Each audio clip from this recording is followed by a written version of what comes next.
How I create one of my best-selling baby on the moon pose. Hey guys, my name is Sissi and today I'm teaching you how I achieve this cute best-selling image. First thing first, I already had the baby in a tummy pose. Then I asked my assistant Jenny to quickly swap the pillow to the moon prop. With my left hand, I gently lift the baby's arms and head together, keeping everything exactly in position. With my right hand, gently pressure behind the neck to prevent the startle reflex. This step is very important because if the baby wakes up, you have to start over again. Then I place the baby into the inner curve of the moon. I open the fingers and position them under the cheek, making sure the cheek is not being squashed. One hand always stay behind the neck to prevent the startle reflex, while the other hand adjusts the details. Once the baby is in a deeper sleep, I slowly release my hands, pick up the camera, and shoot quickly. How do I use large printed backdrops in newborn photography? I love artistic hand-painted backdrops. They are one of a kind and incredibly beautiful. But sometimes the patterns can be very dominating. So how do we use these large busy backdrops with tiny little babies without losing focus on the baby? My technique is simple. First, stack your props so the baby is lifted and the face becomes the center of the image. Second, keep the backdrop further away from the baby,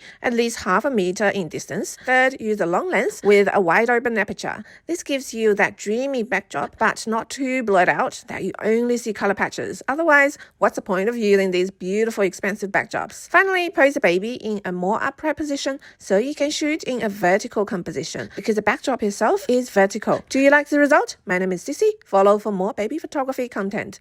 How do I mix real and artificial flowers in newborn photography setups? My rule is simple. I usually use artificial flowers for the larger blooms and real flowers for the smaller details. Large, delicate flowers tend to wilt very quickly under the warm studio conditions of a newborn session. And since creating the perfect newborn image takes time, I don't want the flowers look tired and dying in the photos. For the similar reasons, smaller flowers I prefer using real ones. They add natural texture and randomness that artificial flowers simply cannot replicate. This way, the large flowers still beautiful throughout the shoot, while the real small flowers keep the setup look fresh and natural, so your artificial flowers never look obviously fake. Can premature baby have newborn photos taken? Yes, absolutely. I usually recommend waiting until the baby reaches full-term age, and my general guideline is around 2.8 kilos or above. With premature babies, we often look at the adjusted age, which means they can still photograph like a newborn up to 4-month-old. This baby here is 3-month-old, but still looks like a tiny newborn in photos. 3 simple rules when it comes to styling newborn photos. This is just my opinion. Rule number 1, keep your colors simple. I personally love pastel colors, but I usually stick to 3 colors maximum. If you think about it, when I post a newborn on a nude situation, which already gives a beige tone in the image, so in most setups, I only introduce 2 additional colors to keep everything soft and balanced. Rule number 2, layer your props. Stacking props can help create depth in the image. When the baby is lifted a little away from the background, it separates the subject and makes the photo look much more dreamy and dimensional. Rule number 3, don't overdo the flowers. Too many flowers can easily overpower the baby, who should always remain the main focus. Usually 10 to 15 flower heads is enough. I like mixing different sizes, but keeping them within a similar style, so the overall image still feels soft and wholesome. Why my newborn photos look different from other photographers? First thing first, hygiene. When I handle a newborn, I treat it like a medical environment. I sanitize my hands constantly, I wear a face mask, and every fabric that touches the baby is cleaned. Some photographers think that's too much, but we are working with a few days old immune system. For me, safety is not optional. Second, the baby's comfort is always the first. A pose might look beautiful online, but if the baby isn't comfortable, I wouldn't force it. The goal is always safe, relaxed posing that still looks flattering. And third, styling disciplines. In newborn photography, the baby should always the hero. Props, wraps, accessories, they should support their images but not overpower it. Sometimes I see newborn photos where the setup is bigger than the baby. At that point, you're not photographing a newborn anymore, you are photographing a prop collection. Beautiful newborn photos are not about trends. That's the difference.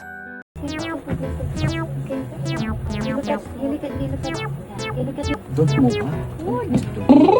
Like that. Can you kiss your baby? Here.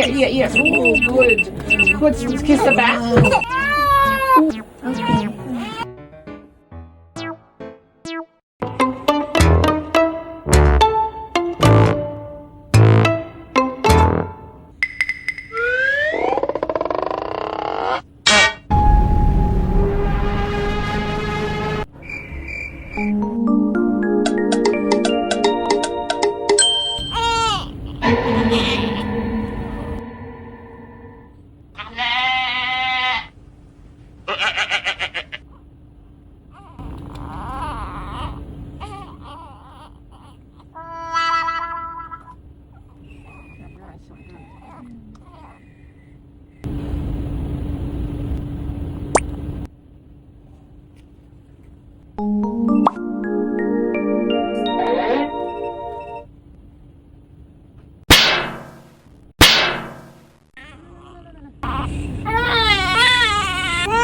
Huh?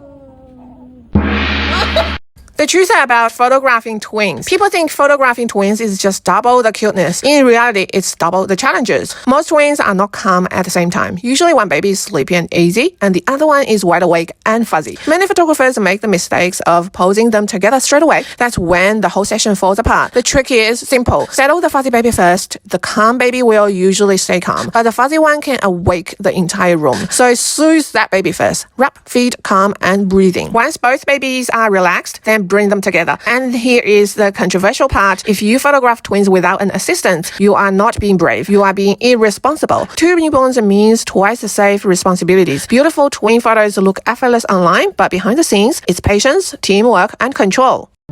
Why I break the soft color rule in newborn photography. Everything has to be soft. Beige, cream, pastel are safe. But here is the problem. When every photographer follows the same color palette, every photo starts to look the same. So sometimes I break the rules. I use color combinations. People usually would say, they can't be used in newborn photography. Like this deep blue and bold pink. It's dramatic and it's a high contrast. And yes, some photographers hate it because newborn photography is supposed to be gentle. But photography is also a visual art. Color contrast creates energy. It creates something your eyes remembers. The baby is still soft, but the image becomes powerful. If every newborn photo looks calm and pastel, nothing stands out anymore. Sometimes breaking the rule is exactly what makes the image unforgettable. As a photographer, do you like bold colors or pastel?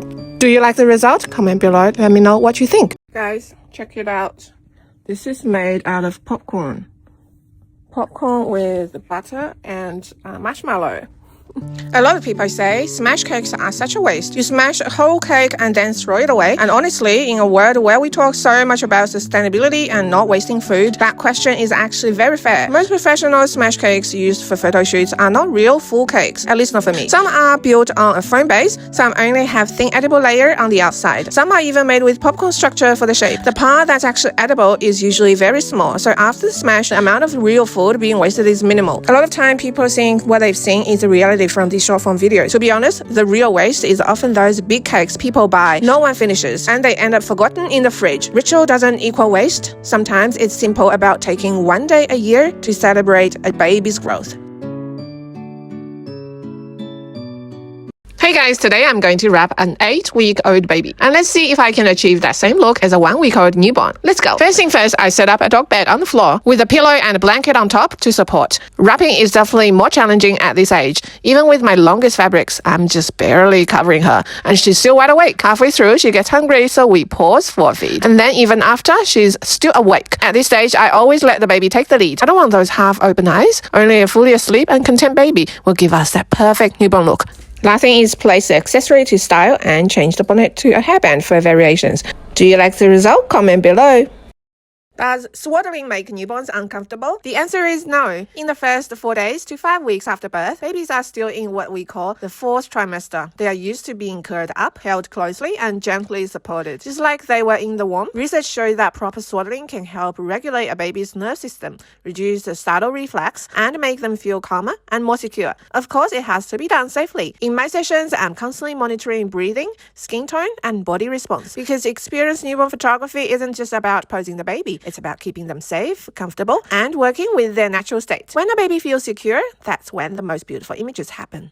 Hey guys, Sissi here. Today I'm going to show you how I created this Shakespeare-inspired newborn styling. First, I layered a couch with black fabric. Then I gently wrapped the baby and covered him with a velvet cloth. This one is actually from Grandma's t-shirt. For the collar, I used a satin ribbon and hot glue to create soft ruffles, then tie it around the neck. For the hair, I placed dog fur on the outside of a face mask, so it's never directly touching the baby. Finally, I framed the shot to complete the portrait. And here it is, the one and only Shakespeare baby. Do you like the result? Comment below.